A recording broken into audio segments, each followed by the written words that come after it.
दोस्तों एक अगत्यनो मुद्दो फाइनेंशियल इन्क्लूजन नाणाकीय समावेश।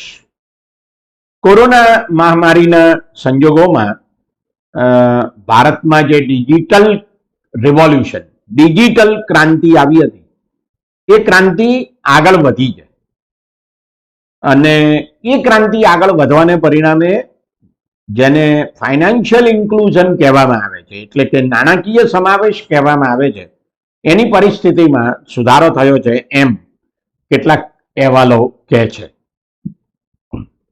એસીઆઈ વર્લ્ડ વાઇડ એનો એક અહેવાલ કહે છે કે 2020માં ચીનમાં ડિજિટલ ચૂકવણીઓ 15 અબજ થઈ હતી, જ્યારે ભારતમાં 25 અબજ થઈ હતી। આ અહેવાલ એમ પણ કહે છે કે ભારતમાં 2025 સુધીમાં તમામ નાણાકીય ચૂકવણીમાં ડિજિટલ ચૂકવણીનું પ્રમાણ લગભગ 72% જેટલું થઈ જશે। YouGov નો સર્વે પણ એમ કહે છે કે 67% ભારતીય શહેરી મહિલાઓ ડિજિટલ ચૂકવણી કરી રહી છે। ડિજિટલ ચૂકવણીને લીધે નાણાકીય સેવાઓ આસાનીથી લોકો સુધી પહોંચી શકે છે। ભારત સરકારે જનધન, આધાર અને મોબાઈલ એટલે JAM અને યુપીઆઈ એટલે યુનિવર્સલ પેમેન્ટ ઇન્ટરફેસ એવા પ્લેટફોર્મ ઉભા કર્યા છે અને એને પરિણામે નાણાકીય સમાવેશ એટલે કે ફાઇનાન્શિયલ ઇન્ક્લુઝનની સ્થિતિ સુધરી છે એવો સરકારનો દાવો છે। દોસ્તો, ફાઇનાન્શિયલ ઇન્ક્લુઝનનો અર્થ એ છે કે જે લોકો અસંગઠિત નાણાં બજારમાં છે તેમને સંગઠિત નાણાં બજારમાં લઈ આવવા। અસંગઠિત નાણાં બજાર એટલે શું?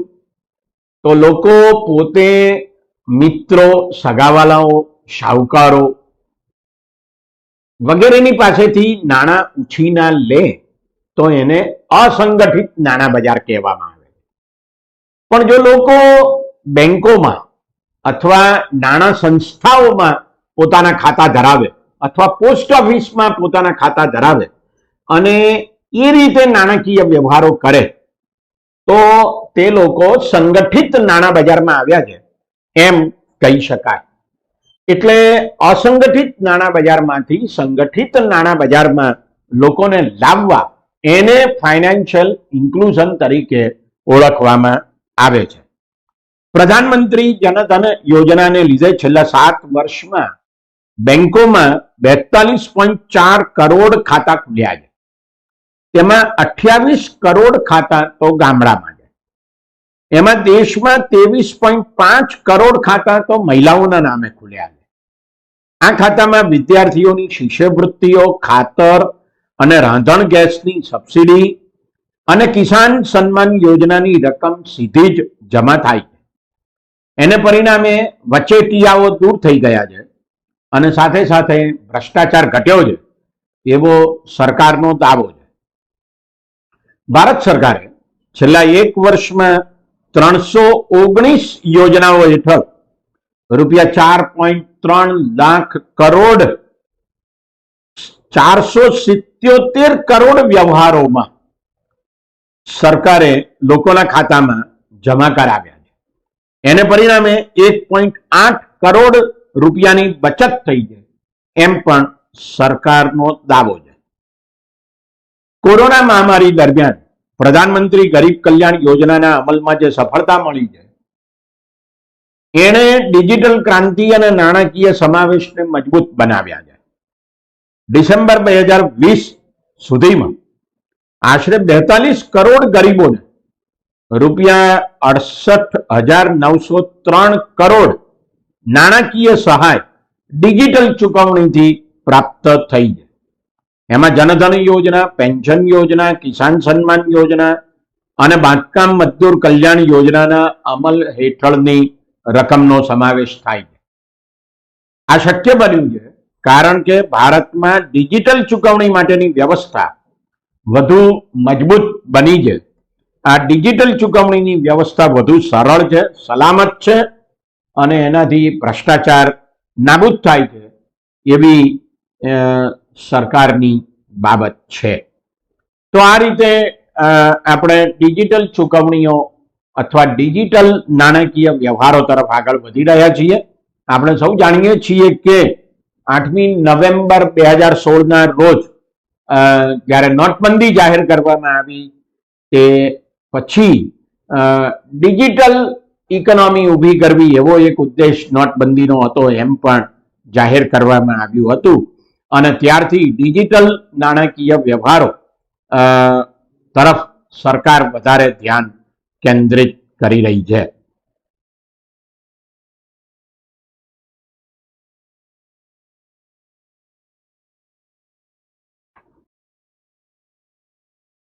દોસ્તો, એસડીજી ઇન્ડિયા, એસડીજી ઇન્ડિયા એ એક ઇન્ડેક્સ છે, સસ્ટેનેબલ ડેવલપમેન્ટ ગોલ્સ ઇન્ડેક્સ, ચિરંતન વિકાસ લક્ષ્યાંક 8. નીતિ આયોગ દ્વારા ગયા જૂન મહિનામાં ત્રીજી વખત આ આંક જાહેર કરવામાં આવ્યો છે. 2018માં આ આંક નીતિ આયોગ દ્વારા જાહેર કરવાની શરૂઆત કરવામાં આવી હતી. તેમાં રાજ્યો અને કેન્દ્ર શાસિત પ્રદેશો યુનાઇટેડ નેશન્સ દ્વારા 2030માં સિદ્ધ કરવા જાહેર કરવામાં આવેલા જે ચિરંતન વિકાસના લક્ષ્યાંકો છે તેને સિદ્ધ કરવામાં કેટલા આગળ વધ્યા તેનો આંક કાઢવામાં આવે છે. એનો ઈરાદો એ પણ છે કે રાજ્યો વચ્ચે ચિરંતન વિકાસના લક્ષ્યાંકો સિદ્ધ કરવા માટે હરીફાઈ પણ થાય. ભારતની યુનાઇટેડ નેશન્સની કચેરીના સહયોગ સાથે તૈયાર કરવામાં આવતા આ અહેવાલમાં પ્રથમ વખત 13 લક્ષ્યાંકો અને 62 નિર્દેશકોને ધ્યાનમાં લેવામાં આવ્યા હતા. પણ આ જ્યારે ત્રીજી વખત આ ઇન્ડેક્સ બહાર પાડવામાં આવ્યો ત્યારે જે કુલ 17 લક્ષ્યાંકો છે તેમાંથી 16 લક્ષ્યાંકો અને 115 નિર્દેશકોને ધ્યાનમાં લેવામાં આવ્યા છે. આ આંકમાં રાજ્યો અને કેન્દ્ર શાસિત પ્રદેશોને તેમના આંકની દ્રષ્ટિએ 4 શ્રેણીમાં વહેંચવામાં આવે છે. નંબર 1, આકાંક્ષાગત એટલે એસ્પાયરન્ટ સ્ટેટ્સ, એમાં 0 થી 49 નો આંક.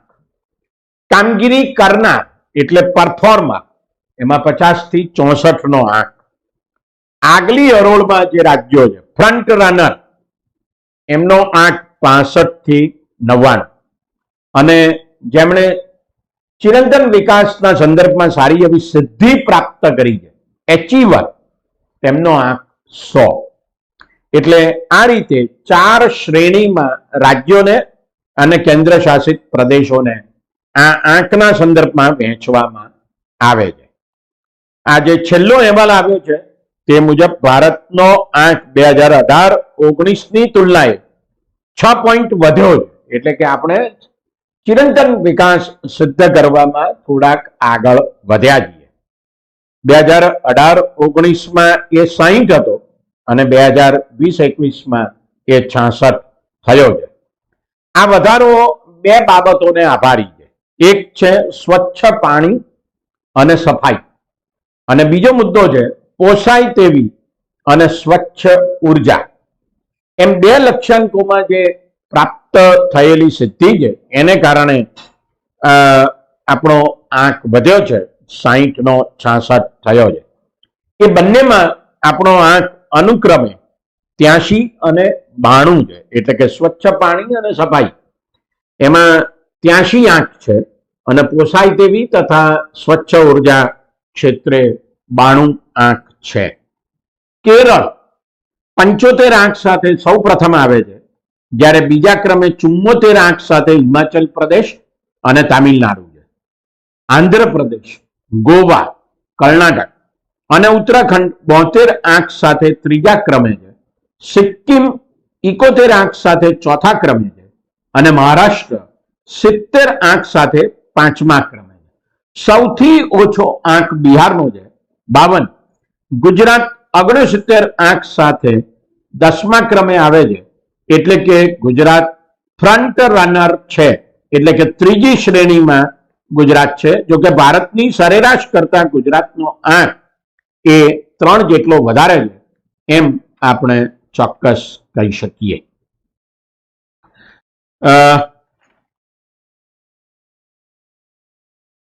દોસ્તો, એક મહત્વની બાબત એ લઘુ ધિરાણ, માઇક્રો ક્રેડિટ છે. આમ તો માઇક્રો ફાઇનાન્સ એ એક મોટો વિષય છે. માઇક્રો ફાઇનાન્સમાં લઘુ ધિરાણ પણ છે અને લઘુ વીમો એટલે માઇક્રો ઇન્સ્યોરન્સ પણ છે. લઘુ ધિરાણ માટે હવે એક મુક્ત બજારની વ્યવસ્થા ઊભી થાય તેવા પ્રકારની વ્યવસ્થા ઊભી થઈ છે. કોરોના મહામારીને કારણે કરોડો અસહાય પરિવારોની નાણાકીય સ્થિતિ ડામાડોળ થઈ ગઈ છે. ત્યારે તેમને લઘુ ધિરાણ એટલે કે માઇક્રો ક્રેડિટ અથવા તો માઇક્રો ફાઇનાન્સ એટલે કે નાની નાની રકમનું ધિરાણ આપનારાઓ તેમનું શોષણ ના કરે અને તેઓ દેવાના ચક્કરમાં ના ફસાય એ માટે આરબીઆઈના એક ચર્ચાપત્રમાં કેટલીક ભલામણો કરવામાં આવી છે. મિત્રો, લઘુ ધિરાણનો અર્થ એવો છે કે જેમને બહુ નાની રકમના ધિરાણની આવશ્યકતા હોય છે. એ મોટે ભાગે ગરીબો છે. એટલે કોઈકને શાકભાજીની લારી કરવી છે અને 25,000 કે 50,000 રૂપિયાનું ધિરાણ જોઈએ છે. કોઈને રિક્ષા ખરીદવી છે અને રિક્ષા ચલાવવાનો ધંધો કરવો છે કે જેને 1.5-2 લાખ રૂપિયાનું ધિરાણ જોઈએ છે. કોઈકને એક નાનો ગલ્લો શરૂ કરવો છે અથવા ભાજીપાવની લારી શરૂ કરવી છે અને 50,000 રૂપિયા જોઈએ છે. આ બહુ જ નાની રકમનું ધિરાણ છે અને આ ધિરાણ આપવા માટેની વ્યવસ્થા એ બેંકો દ્વારા થાય તેને માટે ભારતમાં ઘણા મોટા પ્રમાણમાં પ્રયત્નો થયા છે. આમ તો 1969માં બેંકોનું રાષ્ટ્રીયકરણ કરવામાં આવ્યું અને 1980માં ફરીથી બીજી કેટલીક બેંકોનું રાષ્ટ્રીયકરણ કરવામાં આવ્યું. ત્યારથી બેંકો નાના નાના વ્યવસાયીઓને અથવા ધંધાદારીઓને ધિરાણ આપે તેવા પ્રકારની પરિસ્થિતિ વિશેષ પ્રમાણમાં ઊભી થતી ગઈ. પણ લઘુ ધિરાણ એ એક નવો જ વિષય 1970ના દાયકાથી ઊભો થયો અને આ લઘુ ધિરાણ પ્રાપ્ત કરનારા લોકોની સંખ્યા વધે તેને માટે ભારત સરકારે ખૂબ મોટા પ્રમાણમાં પ્રયત્નો 1990ના દાયકાથી શરૂ કર્યા. ઈરાદો એ છે લઘુ ધિરાણનો કે સંગઠિત નાણાં બજાર દ્વારા એટલે સહકારી મંડળીઓ છે અથવા તો જુદી જુદી ક્ષેત્રીય બેંકો છે, સીડબી છે, નાબાર્ડ છે વગેરે, અને રાષ્ટ્રીયકૃત બેંકો છે, સરકારી બેંકો છે કે જેમના દ્વારા નાના વ્યવસાયીઓને નાની નાની રકમનું ધિરાણ મળે એ વ્યવસ્થા વિશેષ પ્રમાણમાં ઊભી થાય તેને માટેનો પ્રયત્ન કરવામાં આવી રહ્યો છે. રિઝર્વ બેંકે તાજેતરમાં જ એક ડિસ્કશન પેપર એટલે કે ચર્ચાપત્ર જાહેર કર્યું છે અને આ ચર્ચાપત્રમાં એક એવી ભલામણ કરવામાં આવી છે કે લઘુ ધિરાણ આપનારા તમામ લેણદારો માટે એક જ પ્રકારના નિયમો દાખલ કરવામાં આવે. અત્યારે લઘુ ધિરાણ સંસ્થાઓ એટલે કે માઇક્રો ફાઇનાન્સ ઇન્સ્ટિટ્યુશન્સ MFIs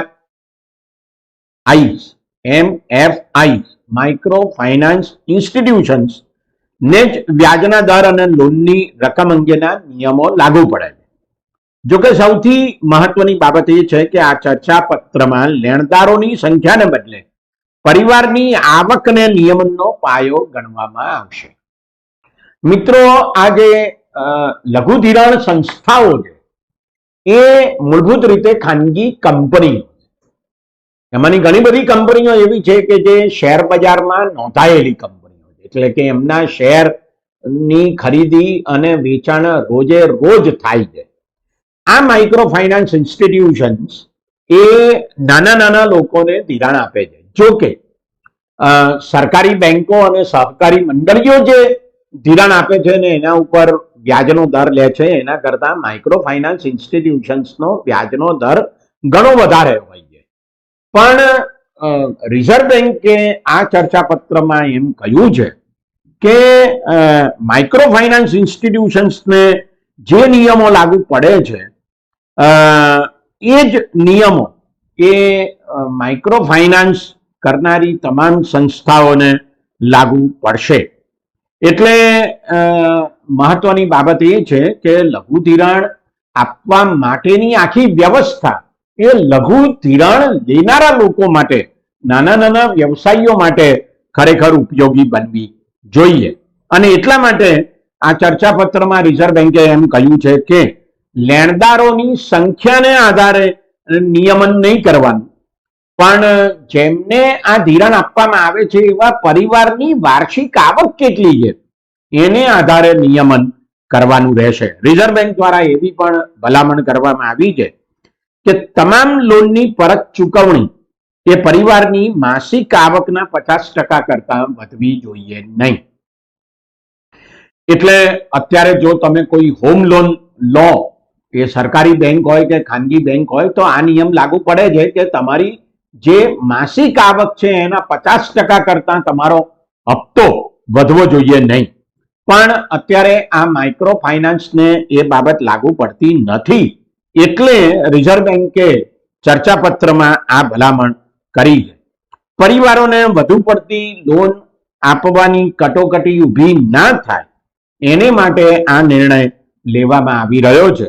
2010માં આંધ્રપ્રદેશમાં ઓછી આવક ધરાવનારા પરિવારોને ખૂબ વધારે લોન આપી દેવામાં આવી અને એને પરિણામે બહુ મોટી સમસ્યા ઊભી થઈ હતી. એટલે નાના વ્યવસાયીઓને લોન આપનાર લેણદાર કંપનીઓ પોતાના વિકાસ માટે લેણદારોને મોટી મોટી રકમની લોનો આપી દે અને પછી એ લોન પાછી મેળવવા માટે ધાકધમકીના રસ્તા અપનાવે, એમ આંધ્રપ્રદેશમાં બન્યું હતું. અને એ પછી તો રિઝર્વ બેન્કે એક સમિતિની પણ નિમણૂક કરી હતી, જેને માલેગાંવ સમિતિ તરીકે ઓળખવામાં આવે છે. એ સમિતિએ પણ ઘણી બધી ભલામણો માઇક્રો ફાઇનાન્સ ઇન્સ્ટિટ્યુશન્સના સંદર્ભમાં કરી હતી.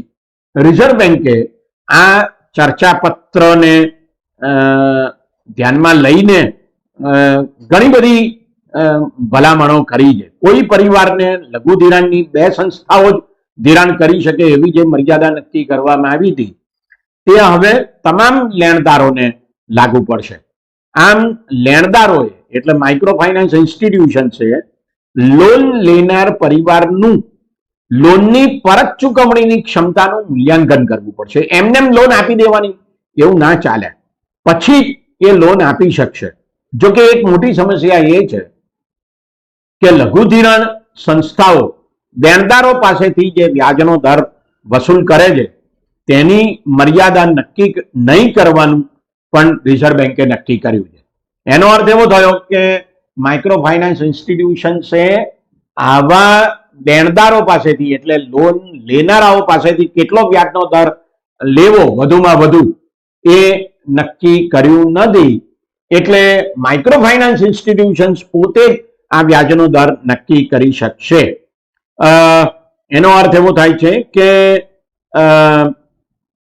લઘુ ધિરાણ સંસ્થાઓ અંદરો અંદર વ્યાજનો દર નક્કી કરવાની બાબતમાં હરીફાઈ કરી શકે છે, પણ એમ માનવામાં આવે છે કે પરિવારની આવકને લોન માટેનો આધાર ગણવામાં આવશે તો તેનાથી લોન લેનારા નાના પરિવારોને પણ લાભ થશે. હાલ નાની રકમનું ધિરાણ કરનારી કંપનીઓ આ લઘુ ધિરાણના બજારમાં કેટલો ફાળો ધરાવે છે એની વિગતો આપણે જોઈએ. લઘુ ધિરાણના બજારમાં બેંકો કુલ બાકી લોનમાં 41% જેટલો ફાળો ધરાવે છે, પણ કુલ લોનમાં એનો ફાળો 35% જેટલો છે. લઘુ ધિરાણ સંસ્થાઓ એ કુલ બાકી લોનમાં 30% જેટલો હિસ્સો ધરાવે છે, પણ કુલ લોનમાં એનો બેંકો જેટલો જ એટલે કે 35% જેટલો ફાળો છે. સ્મોલ ફાઇનાન્સ બેંકો એ કુલ બાકી લોનમાં 19% જેટલો ફાળો ધરાવે છે અને કુલ લોનમાં એનો ફાળો 20% જેટલો છે. બિન બેન્કિંગ નાણાં કંપનીઓ એટલે કે નોન બેન્કિંગ ફાઇનાન્સ કંપનીઝ એ કુલ બાકી લોનમાં 9% જેટલો ફાળો ધરાવે છે, પણ કુલ લોનમાં એનો ફાળો 8% જેટલો છે. અને જે બિન નફાજનક લઘુ ધિરાણ સંસ્થાઓ છે એટલે કે એવી માઇક્રો ફાઇનાન્સ ઇન્સ્ટિટ્યુશન્સ છે કે જે નફો કમાવાના ઉદ્દેશથી સ્થાપવામાં આવી નથી, એનો ફાળો કુલ બાકી લોનમાં 1% જેટલો છે અને કુલ લોનમાં પણ એનો ફાળો 1% જેટલો છે. જો કે એમ કહેવામાં આવે છે કે જે લેણદાર કંપનીઓ અત્યારે લગભગ 24% સુધીનો વ્યાજનો દર લે છે અને હવે હરીફાઈ થશે તો વ્યાજના દરમાં ઘટાડો થશે. મિત્રો, આ વ્યાજનો દર ઘણો વધારે છે, એમાં કોઈ શંકાને સ્થાન નથી. કારણ કે જો તમે આજે બેંકમાં હોમ લોન લેવા જાઓ 20 લાખની, 25 લાખની કે 50 લાખની, તો એ લગભગ 7% કે 8%ના વ્યાજના દરે તમને પ્રાપ્ત થાય છે. તમે કાર માટે લોન લેવા જાઓ છો તો પણ એ 7.5 કે 8%ના દરે પ્રાપ્ત થાય છે. પણ જે નાનો માણસ છે એ શાકભાજીની લારી ચલાવવાને માટે કે રિક્ષા ચલાવવાને માટે લોન લેવા જાય માઇક્રો ફાઇનાન્સ ઇન્સ્ટિટ્યુશન પાસે, તો એને 24% સુધીનો વ્યાજનો દર ચૂકવવો પડે છે. અત્યારે એવી દલીલ કરવામાં આવે છે કે જો માઇક્રો ફાઇનાન્સ ઇન્સ્ટિટ્યુશન્સ વચ્ચે હવે હરીફાઈ થશે તો આ જે 24% સુધીનો વ્યાજનો દર લેવામાં આવે છે એમાં ઘટાડો થઈ શકે છે. ખાસ કરીને જ્યાં 20% થી વધુ વ્યાજનો દર લેવામાં આવે છે એમાં ચોક્કસ ઘટાડો થશે એમ નિષ્ણાતોનું માનવું છે. અત્યારે લઘુ ધિરાણ સંસ્થાઓ અને બિન બેન્કિંગ નાણાં કંપનીઓએ બેંકો સાથે હરીફાઈ કરવી જ પડે છે. ત્યારે વ્યાજના દર પરનું નિયમન જાતું રહે અને મુક્ત બજાર ઊભું થાય તો વ્યાજના દર ઊંચા જાય એવું ના પણ બને એમ પણ કેટલાક નિષ્ણાતો જણાવે છે. મિત્રો, આ રીતે માઇક્રો ફાઇનાન્સનું બજાર હવે ખાસું મુક્ત થશે એટલે હરીફાઈ વાળું થશે. રિઝર્વ બેંકના નિયમનોને લીધે માઇક્રો ફાઇનાન્સ ઇન્સ્ટિટ્યુશન્સ એ કેટલાક દબાણોનો અનુભવ કરતી હતી, એ દબાણો હવે જશે. એટલે કે બેંકો, બિન બેન્કિંગ નાણાં કંપનીઓ અને માઇક્રો ફાઇનાન્સ ઇન્સ્ટિટ્યુશન્સ આ બધા વચ્ચે માઇક્રો ફાઇનાન્સ માટે હરીફાઈ ઊભી થશે એમ કહી શકાય. મિત્રો, આપણે કોરોના મહામારી દરમિયાન નાણાકીય સમાવેશ કેવી રીતે થયો તેને વિશેની વાત કરી અને હમણાં આપણે લઘુ ધિરાણ વિશે વાત કરી. એ પણ નાણાકીય સમાવેશનો જ એક મહત્વનો મુદ્દો છે. નાણાકીય સમાવેશના સંદર્ભમાં આપણે બીજા કેટલાક મુદ્દાઓની પણ ચર્ચા કરીએ.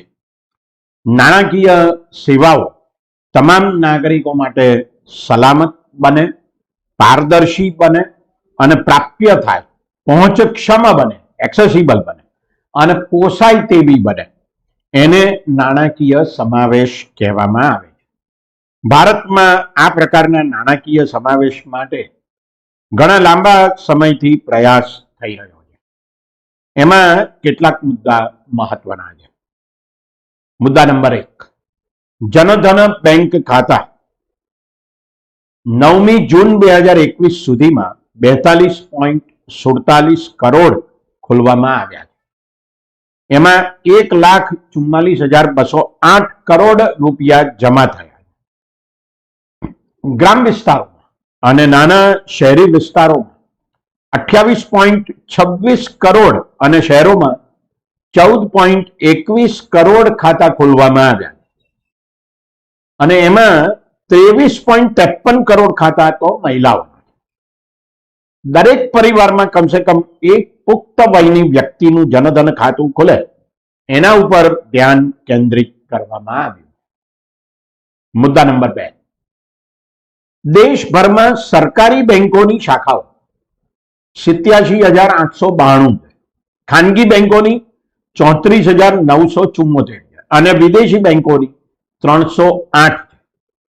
એમાં એટીએમ એ અનુક્રમે 1,32,863 સરકારી બેંકોના, ખાનગી બેંકોના 73,052 અને વિદેશી બેંકોના 903.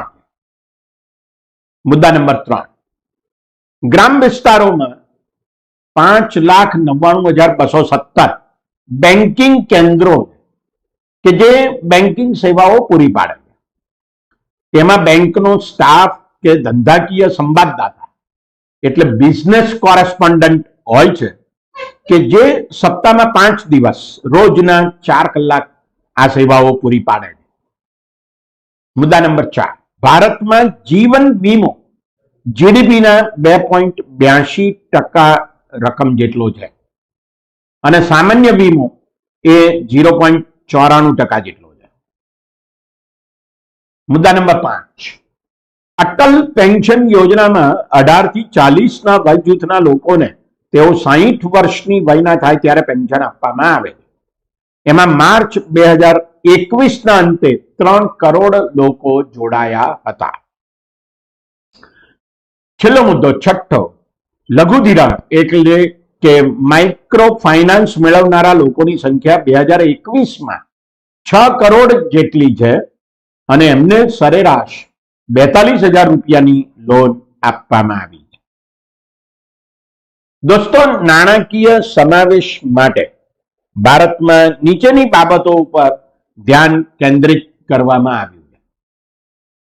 પહેલો મુદ્દો એ છે કે સૌને નાણાકીય સેવાઓ મળે, બેંકો બધે પહોંચે અને ડિજિટલ નાણાકીય સેવાઓ બધાને મળે. બીજો મુદ્દો છે બેંકોમાં લોકોનું બચત ખાતું ખુલે, ધિરાણ મળે, જીવન વીમો અને સામાન્ય વીમો મળે, પેન્શન મળે અને મૂડીરોકાણની તક મળે. ત્રીજું, લોકોને જીવન નિર્વાહ અને કૌશલ્ય વિકાસ માટે જરૂરી સેવાઓ મળે તેમજ લોકોને રોજગારી અંગેની માહિતી મળે. ચોથું, લોકોમાં નાણાકીય સાક્ષરતા ઊભી થાય, નાણાકીય સેવાઓના સંદર્ભમાં ગ્રાહક સુરક્ષા ઊભી થાય અને ફરિયાદોનું નિવારણ થાય. ગ્રાહકો તેમના અધિકારો વિશે માહિતી મેળવતા થાય. અને છેલ્લો મુદ્દો એ છે કે સરકાર, બેંકો, ટેલિકોમ કંપનીઓ અને કૌશલ્ય તાલીમ કેન્દ્રો વચ્ચે સહયોગ સાધવો. મિત્રો, આ બાબતો ઉપર નાણાકીય સમાવેશ એટલે કે ફાઇનાન્શિયલ ઇન્ક્લુઝનમાં વિશેષ ધ્યાન કેન્દ્રિત કરવામાં આવે છે. સંયુક્ત રાષ્ટ્રો યુનાઇટેડ નેશન્સ નાણાકીય સમાવેશને ચિરંતન વિકાસ એટલે કે સસ્ટેનેબલ ડેવલપમેન્ટ સિદ્ધ કરવા માટેનું એક મહત્વનું સાધન ગણે છે. નાણાકીય સેવાઓ ઔપચારિક રીતે ગરીબો અને છેવાડાના લોકોને મળે એ ખૂબ જ અગત્યનું છે.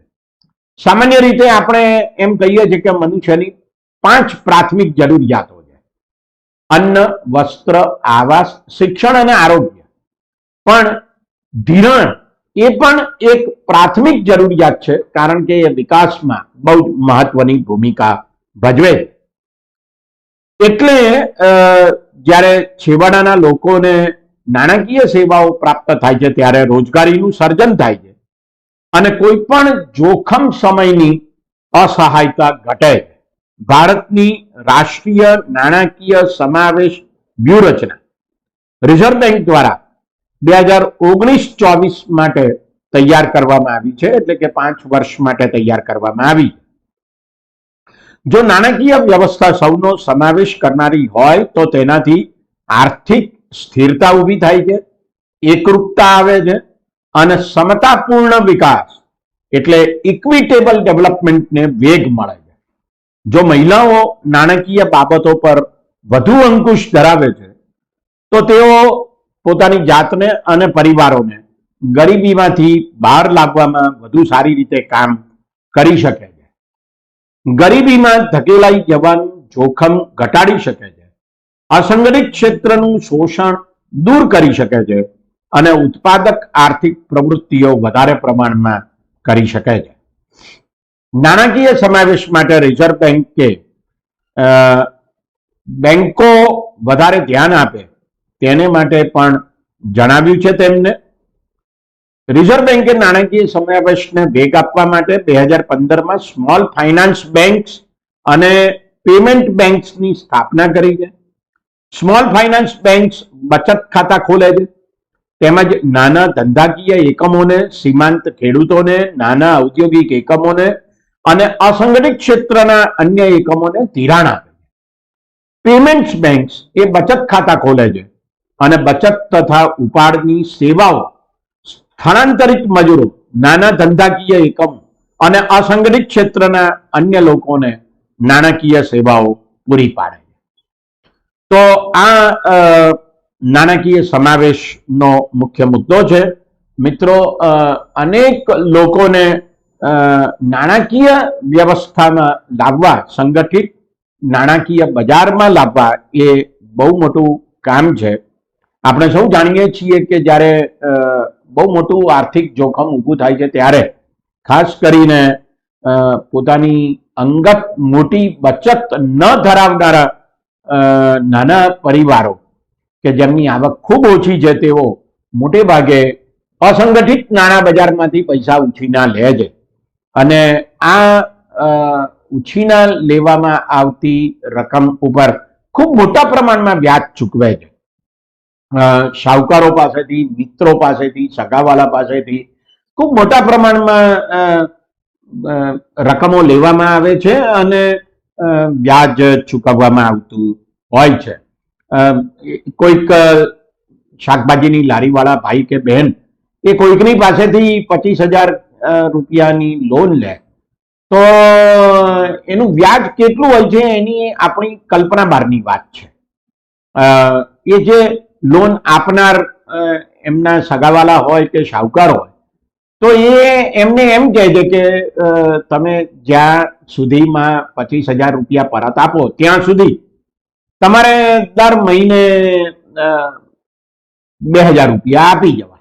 તો એનો અર્થ એવો થાય છે કે 25,000 રૂપિયાનું જે વ્યાજ વાર્ષિક થાય છે તે 24,000 રૂપિયા જેટલું થાય છે. અને જો ચક્રવૃદ્ધિ વ્યાજ ગણવામાં આવે, કારણ કે દર મહિને 2,000 રૂપિયા આપવામાં આવે તો એ વ્યાજનો દર ઘણો વધારે થઈ જાય. એ 100% જેટલો વ્યાજનો દર નથી થતો પણ એનાથી પણ વધારે થાય છે. આ વ્યાજનો દર પણ ઘણો ઓછો છે. મિત્રો, ઘણીવાર 2,000 રૂપિયા ઉછીના લેવામાં આવે અને રોજ 50 રૂપિયા આપી જજો એમ કહેવામાં આવે, એવા પણ વ્યાજના દર હોય છે. તમે ગણી શકો છો કે આ વ્યાજનો દર કેટલો વધારે છે. તો મિત્રો, આવા વધારાના વ્યાજના દરમાંથી ગરીબ પરિવારો બહાર નીકળી શકતા નથી. એકવાર એ વ્યાજના ની ચુકવણીની ચુંગાલમાં ફસાય છે પછી એ બહાર નીકળી શકતા નથી અને એને પરિણામે એમની ગરીબી ચાલુ રહે છે. આવો આપણો બહુ વ્યાપક અનુભવ છે. એવા સંજોગોમાં સરકાર અને રિઝર્વ બેંક પ્રયત્ન કરી રહી છે કે આ અસંગઠિત નાણાં બજારમાંથી લોકો સંગઠિત નાણાં બજારમાં આવે. જોકે એક બહુ જ મહત્વની બાબત એ છે કે અસંગઠિત નાણાં બજારમાંથી કોઈ પણ કારણસર તમને લોન મળી શકે છે. દાખલા તરીકે પરિવારમાં કોઈ વ્યક્તિ બીમાર પડે છે અને 10,000 રૂપિયાની જરૂર છે તો કોઈ બેંક, કોઈ સહકારી મંડળી અથવા કોઈ માઇક્રો ફાઇનાન્સ ઇન્સ્ટિટ્યુશન એ તમને લોન આપતી નથી. જ્યારે આ જે અસંગઠિત નાણાં બજારમાંથી લોન લેવામાં આવે છે એ મિત્રો કે સગાવાલાઓ કે શાહુકાર તરત જ લોન આપી દે છે અને એ આવા કારણસર પણ લોન આપે છે, આરોગ્યના કારણોસર. એવી જ રીતે સામાજિક કારણો સાથે પણ લોન આપવામાં આવતી હોય છે. ઘરમાં કોઈનું લગ્ન છે અને લોન જોઈએ છે તો એને માટે બેંકો કે માઇક્રો ફાઇનાન્સ ઇન્સ્ટિટ્યુશન્સ લોન આપતી નથી. પણ અસંગઠિત નાણાં બજારમાં તમને આને માટે લોન પ્રાપ્ત થઈ જાય છે, બહુ જ આસાનીથી પ્રાપ્ત થાય છે. માંગો અને લોન મળે છે.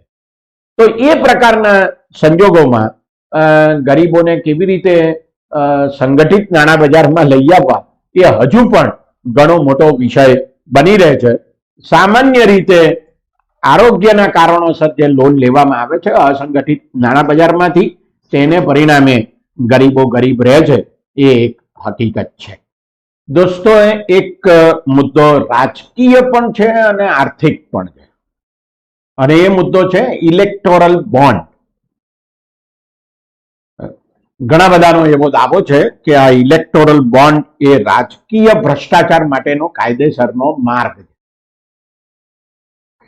ઇલેક્ટોરલ બોન્ડ એ રાજકીય પક્ષોને દાન આપવા માટેનું એક સાધન. કોઈ પણ વ્યક્તિ કે કંપની સ્ટેટ બેંક ઓફ ઇન્ડિયાની 29 શાખાઓમાંથી આ ઇલેક્ટોરલ બોન્ડ ખરીદી શકે છે અને એ કોઈ પણ રાજકીય પક્ષને એ બોન્ડ દાનમાં આપી શકે છે.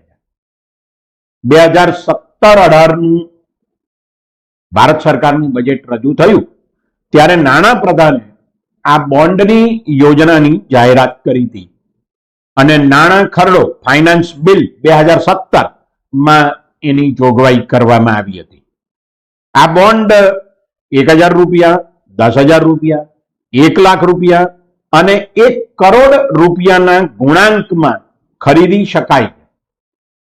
જે રાજકીય પક્ષને એ દાતા તરફથી આપવામાં આવે એ પક્ષ પોતાના સત્તાવાર બેંક ખાતામાં 15 દિવસમાં એ બોન્ડ જમા કરાવી શકે છે અને એના ઉપર કોઈ વ્યાજ બેંક આપતી નથી. જે વ્યક્તિ કે કંપની આ બોન્ડ ખરીદી એ ખરીદનાર વ્યક્તિએ કે કંપનીએ પોતાની ઓળખ બેંકમાં આપવી પડે. વર્ષના દર ત્રિમાસિક ગાળાના પ્રથમ 10 દિવસ માટે બોન્ડની ખરીદી કરી શકાય છે. એટલે એપ્રિલ થી માર્ચનું જે નાણાકીય વર્ષ છે એમાં એપ્રિલ મહિનો, પછી એપ્રિલ, મે, જૂન એટલે જુલાઈ મહિનો, પછી જુલાઈ, ઓગસ્ટ, સપ્ટેમ્બર એટલે ઓક્ટોબર મહિનો અને પછી જાન્યુઆરી મહિનો. તો આ 4 મહિનાના ગાળામાં મહિનાના પ્રથમ 10 દિવસ દરમિયાન આ ઇલેક્ટોરલ બોન્ડની ખરીદી કરી શકાય છે. લોકસભાની ચૂંટણી વખતે વધુ 30 દિવસ માટે પણ આ બોન્ડની ખરીદી ખુલ્લી રહે છે. જે રાજકીય પક્ષ લોક પ્રતિનિધિત્વ ધારા 1951ની કલમ 29A હેઠળ નોંધાયેલું અને વિધાનસભા કે લોકસભાની ચૂંટણીમાં કમસે કમ 1% મત એને મળ્યા એ પક્ષ ઇલેક્ટોરલ બોન્ડ દાનમાં મેળવી શકે છે, બીજા કોઈ પક્ષો નહીં. ચૂંટણી પંચ રાજકીય પક્ષને એક બેંક ખાતું નક્કી કરી આપે છે અને એમાં જ આ બોન્ડની રકમ જમા થઈ શકે છે. જે આ બોન્ડ દ્વારા દાન આપે છે એ દાનની રકમ વ્યક્તિ કે કંપની અને રાજકીય પક્ષને બંનેને આવક વેરામાં બાદ મળે છે. એટલે દાખલા તરીકે હું કોઈ રાજકીય પક્ષને દાન આપું તો મેં જેટલી રકમનું દાન આપ્યું છે એટલું આવકવેરામાં મને માફ મળે છે અને રાજકીય પક્ષને મળે છે એ દાન તો રાજકીય પક્ષને પણ આવકવેરામાં એ બાદ મળે છે. જો કે બંને પોતાના આવકવેરાના પત્રકમાં એની વિગત તો આપવી જ પડે છે. જો કે બેંક કોણે બોન્ડ ખરીદ્યા એની વિગત ખાનગી રાખી શકે છે. આનો અર્થ એવો થાય છે કે જો હું બોન્ડ ખરીદું છું તો અને મેં પેલી રાજકીય પક્ષની બેંકમાં જમા કરાવ્યા તો મારી આઈડેન્ટિટી ખાનગી રહે છે. એટલે કે કોણે રાજકીય પક્ષને કેટલું દાન આપ્યું એની ખબર પડતી નથી. જ્યારે આ બોન્ડ દાખલ કરવામાં આવ્યા ત્યારે નાણાં પ્રધાને 2 દલીલો કરી હતી. એક દલીલ એવી હતી કે રાજકીય પક્ષને જે ઇલેક્ટોરલ બોન્ડ દ્વારા દાન મળશે તેના વાર્ષિક સરવૈયામાં એ દેખાશે અને એટલે લોકોને ખબર નહીં પડે કે કોણે દાન આપ્યું. જો કે નાણાં પ્રધાને એમ કહ્યું હતું કે એનાથી પારદર્શિતા આવશે. બીજી વાત એવી છે કે કાળું નાણું નાથી શકાશે, કારણ કે દાતા પાસે પહેલા રાજકીય પક્ષને રોકડમાં દાન આપવા સિવાય બીજો કોઈ વિકલ્પ નહોતો. એટલે હવે રાજકીય પક્ષોને મળતા નાણાં બેંકમાં જમા થશે એટલે આ આખી વ્યવસ્થામાં સાફસૂફી થશે એવી એક અપેક્ષા પણ નાણાં પ્રધાને તે વખતે જાહેર કરેલી. મહત્વનો મુદ્દો એ છે કે ઇલેક્ટોરલ બોન્ડ કોણે રાજકીય પક્ષને આપ્યા તેની ખબર પડતી નથી, કારણ કે તેના પર કોઈ વ્યક્તિ વ્યક્તિ કે કોઈ કંપનીનું નામ હોતું નથી. એટલે રાજકીય પક્ષને પણ ખબર નથી પડતી કે એને આ પૈસા કોણે આપ્યા, દાન આપનાર કે લેનાર.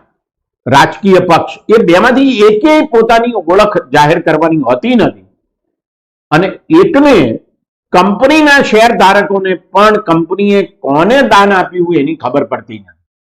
મિત્રો, આ એક બહુ જ મહત્વનો મુદ્દો છે. લોકોને તો નથી જ ખબર પડતી. માની લો કે હું વ્યક્તિગત રીતે ભાજપને કે કોંગ્રેસને કે માયાવતીના પક્ષને કે અખિલેશના પક્ષને કે મમતાના પક્ષને દાન આપું છું, તો એ લોકોને તો ખબર પડતી જ નથી, બીજા કોઈને પણ ખબર નથી પડતી. સામાન્ય લોકો પણ આ માહિતી મેળવી શકતા નથી. પણ અગત્યનો મુદ્દો એ છે કે કોઈ કંપની જો રાજકીય પક્ષને દાન આપે, એટલે માની લો કે ટાટા મોટર્સ નામની કંપની અથવા રિલાયન્સ ઇન્ડસ્ટ્રીઝ લિમિટેડ નામની કંપની એ ભાજપને 100 કરોડ રૂપિયા આપે કે કોંગ્રેસને 50 કરોડ રૂપિયા આપે કે અકાલી દળને 100 કરોડ રૂપિયા આપે, તો પણ એને એના સરવૈયામાં એટલે બેલેન્સ શીટમાં એ રકમ જણાવવાની ખરી, પણ કોને પૈસા આપ્યા તે જણાવવાનું નહીં. એટલે એનો અર્થ એ થયો કે ટાટા મોટર્સના જેટલા શેર ધારકો છે, શેર હોલ્ડર્સ છે, કે રિલાયન્સ ઇન્ડસ્ટ્રીઝના જેટલા શેર હોલ્ડર્સ છે, એમને પણ એ ખબર પડતી નથી કે કંપનીએ કયા રાજકીય પક્ષને દાન આપ્યું છે. એ જ રીતે મતદાતા નાગરિકોને પણ ખબર પડતી નથી કે કોણે કેટલી રકમ કયા રાજકીય પક્ષને આપી. જો આવું જ હોય તો કાળું નાણું રાજકીય પક્ષોને મળ્યા જ કરશે, એમાં કોઈ શંકા નથી, એમ આખી યોજનાના ટીકાકારો કહે છે. આ રીતે જુઓ તો આખી યોજના એ જે ધંધાકીય પ્રશાસન, કોર્પોરેટ ગવર્નન્સનો જે આઈડિયા છે, જે એનો મૂળ વિચાર છે, એના પારદર્શિતાના સિદ્ધાંતની વિરુદ્ધ છે.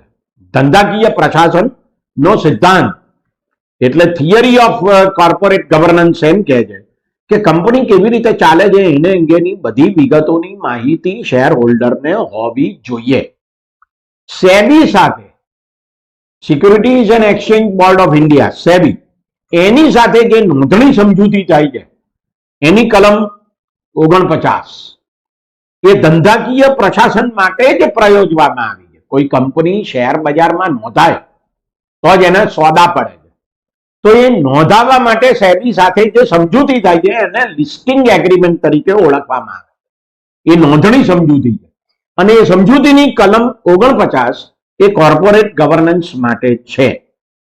એટલે કે કોર્પોરેટ ગવર્નન્સનો ઈરાદો જ એ છે કે કંપનીઓ ગવર્નન્સના જે સિદ્ધાંતો છે એ મુજબ ચાલે.